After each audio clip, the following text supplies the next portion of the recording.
ஆசை குத்தாலத்து அருவி போல ஓட ஓயாம பேசி பேசி மாமா நீ உணர்ச்சிகளை தூண்டி தாக்கலாமா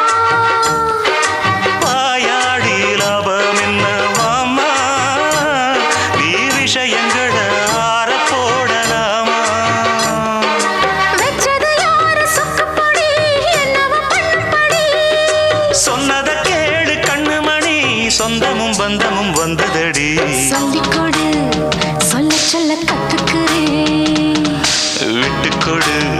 மிச்சம் இது துட்டுக்கிறேன்